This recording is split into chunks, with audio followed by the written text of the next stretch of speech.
Mwebale kujja kukola Talent Academy. Maama wange nsooka okwebaza omusumba maama jangu.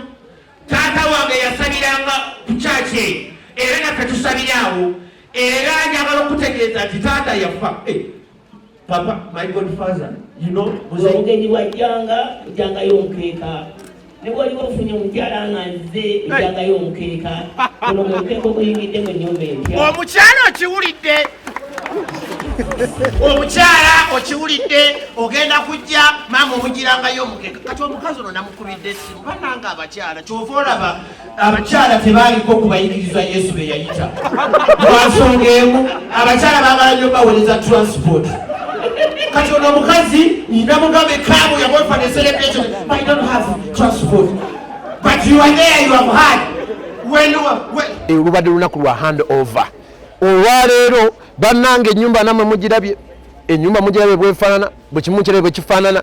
Era olwaleero gwe ne academy mugirabye. Tugudde wa academy tugula n'ennyumba. Kwega ebintu ebiri wano. Ngende nga bwe naddira nga nsooka nsula mu kisonge ekituuka nga nsooka ngenda nsooka nzanyemu ne jangu nkwekule nga ndi mu nnyumba yange. Era kati nfunye ennyumba mwenja okukyalizanga abagenyi bange. Swaziniga bw'anajjanga mu Uganda ewaggula we wali. Mayweather bw'anaabajja alina watuukira. Era nti amaka gano ga mikwano gyange gyonna abalwanyi, kubanga abalwanyi baganda bange.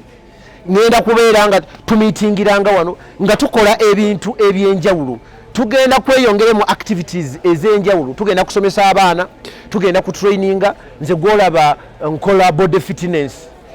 Tugenda kuba tubakozesa wano workout. Tugenda kusomesa abaana okubeera obulungi nutrition mu baana.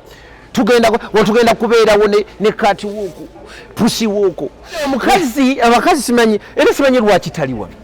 Namugambye nti olwaleero agenda kubeera handover. Naye nga boolaba abakyala balina obuzibu mu kyova olaba ne ku bagoberezi be Yesu be yalina tekwaliko mukyala. Mbwe ekizibu baagala nnyo basindikira transport.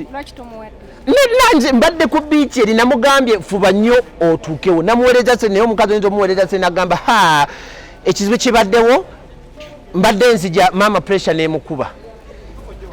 Nze kyensaba eri abazadde tuwagire nnyo ebitone. Bw'olabanga omwana ng'alina kyakola mu supporting. Nze singa teyali Mukama Katonda nandibadde siri kino kyendi.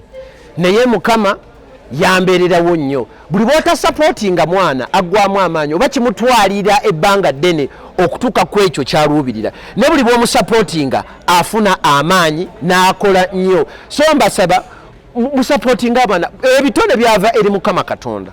Era omuntu yenna alina ekitone eyebeera gift from God. Tweta kusupporting na kukola nnyo n'okwesiga Mukama Katonda. Bino byonna bajja kuba basobola okubifuna.